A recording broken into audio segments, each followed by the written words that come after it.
Baik, kalau begitu silakan Mas Toto untuk menyampaikan sharing pengalaman bagaimana dari persiapan saat di Jepang dan bahkan setelah dari Jepang apa yang dilakukan oleh Mas Toto. Dan saya dengar kayaknya Mas Toto punya YouTube ya? Oh iya, saya punya Iya, nanti channel kalau YouTube. misalkan Eh, kalau misalkan peserta semuanya yang di sini penasaran sama kegiatan Mas Toto yang di Jepang juga ada liputannya di sana, benar ya? oh enggak, itu sebenarnya out of the record dari PKPI. Oh gitu ya. Ya, kalau stres baru Oke, bikin baik. bikin bikin Oh YouTube. gitu. Berarti Mm-mm. ada stresnya Mas ya. Oh pasti dong. Oke, baik. Kita tidak perlu berlama-lama lagi, kita langsung saja silakan kepada Mas Toto untuk mempresentasikan materinya pada siang hari ini. Silakan, Mas. Ya terima 10 kasih. menit Mas Eh waktunya. ya, ini beberapa publikasi yang pernah saya lakukan, ada 17 paper, tapi sayangnya yang saya PKPI-kan di Ishikawa Prefectural University Jepang masih dalam proses. Jadi khusus untuk Jepang itu pada saat PKPI memang paling banyak diminati ya dari Indonesia. Jadi kami itu waktu PKPI tidak hanya dari kampus saya, tapi juga kan seluruh kampus di Indonesia ya. Ada khususnya yang menyediakan program PMDSU. Jadi total itu banyak sekali yang ingin masuk ke Jepang gitu. Pertama, saya cerita sedikit tentang awal mula saya mencari dosen ya di sana. Kebetulan saya itu memiliki penelitian yang agak sedikit berbeda dengan penelitian sebelum-sebelumnya yang dilakukan oleh promotor saya. Namun prinsipnya masih tetap sama, yaitu tentang bioenergi dan tentang fermentasi secara anaerobik gitu. Jadi khusus untuk metodenya baru, sehingga profesor saya tidak bisa merekomendasikan atau tidak bisa melingkan saya dengan pembimbingnya dulu waktu beliau S3 atau koleganya. Sehingga waktu itu saya cari-cari sendiri. Alhamdulillah saya nemu di Ishikawa Prefectural University bagaimana cara menemukan calon pembimbing, yaitu dengan cara melihat paper yang kita sering baca gitu ya, kan ada autornya di situ juga, ada corresponding autornya. Nah, kita hubungi saja gitu. Feel free gitu ya untuk menghubungi mereka karena open sekali mereka itu. Singkat cerita, saya memilih Ishikawa Prefectural University karena beliau di sana namanya Yasunori Baba. Beliau masih associate professor di sana. Dan sedikit tentang Ishikawa Prefectural University, itu kampusnya hanya satu fakultas, jadi sekitar 1/10-nya ITS besarnya. ITS kan ada 10 fakultas ya. Nah, di sini satu fakultas tapi sangat detail gitu, sangat mengkerucut. Jadi hanya ada 3 departemen juga, Department of Bioproduction Science, Department of Environmental Science, Department of Food Science. Jadi teman-teman mungkin bisa terinspirasi ya untuk pilih salah satu dari jurusan ini di kampus ini kalau memang sebidang dengan saya atau sebidang dengan salah satu jurusan ini. Ini pas saya masuk ke sana sangat ini ya, sangat welcome orangnya sampai antusias gitu, dan saya pernah masuk ke salah satu bulletin kampusnya karena ternyata dari Indonesia baru saya pertama kali gitu masuk ke kampus Ishikawa Fractional University dengan profesor saya Yasunori Baba yang sedang memegang mikropipet ya. Dan ini judul saya waktu saya bawa ke sana jadi Preparation of Biogas Feed on Pretreated Coffee Pulp Waste using microorganism of rumen fluid.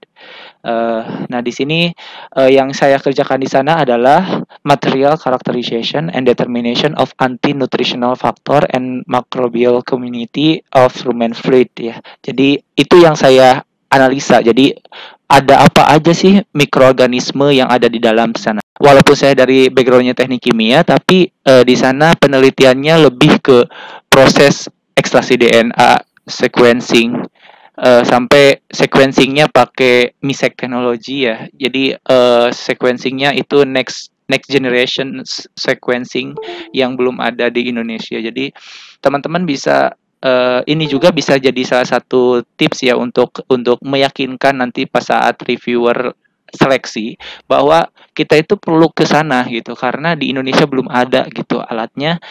dan kita pun akan menghasilkan publikasi. Nah, itu yang harus jadi titik tekan supaya kita istilahnya lolos, dan pastikan high index profesor kita di sana atau pembimbing kita di sana itu harus lebih besar daripada high indexnya profesor kita gitu. Karena dulu sempat ada yang gagal gara-gara buat apa kamu PKPI, karena high indexnya profesornya yang di sana ternyata lebih kecil gitu, hostnya lebih kecil gitu daripada profesor pembimbingnya di Indonesia gitu. Nah, jadi saya lebih mau bahas tentang teknis. Jadi yang harus teman-teman persiapkan ya, tidak hanya untuk PKPI sebenarnya, tapi juga untuk motivasi diri untuk bisa bisa keluar negeri itu harus punya paspor dulu gitu. Paspor murah murah kok gitu, dari mulai 450.000 sampai 600.000. Jadi teman-teman bisa memanfaatkan itu untuk memacu diri gitu. Kalau misalkan paspornya ini belum berstempel nih gitu kan, jadi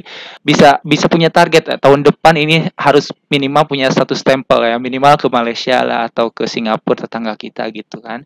Nah, ini perlu paspor karena ini sebagai identifikasi migrasi di bandara. Kemudian untuk pembuatan COE, pembuatan visa, dan pesan tiket PP Indo Jepang gitu. Jadi nanti ini gunanya adalah untuk 4 poin tersebut. Nah, nanti pada saat seleksi nanti saya berikan ya linknya untuk download semua contoh dan semua file isian yang diperlukan untuk masuk Jepang di http://bit.ly ya, garis PKPI Jepang gitu ya. Nanti bisa di-download di sana. Nah, yang diperlukan apa sih? Ada 7. Yang pertama, surat izin tugas ke PKPI dari Kepala Paskesarjana dan Dekan.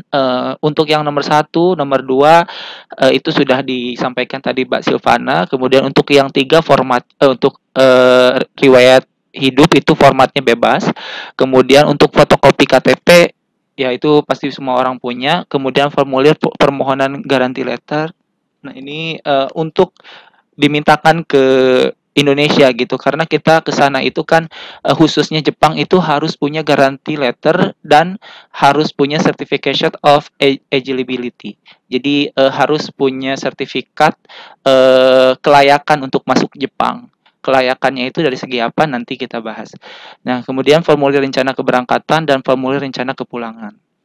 Nah, kemudian semua itu dikirimkan ke Direktorat Kualifikasi Sumber Daya Manusia, Dirjen Sumber Daya IPTEK dan Dikti ya, di lantai 4 gitu, Jenderal Sudirman Sudirman, Pintu Selatan Jakarta.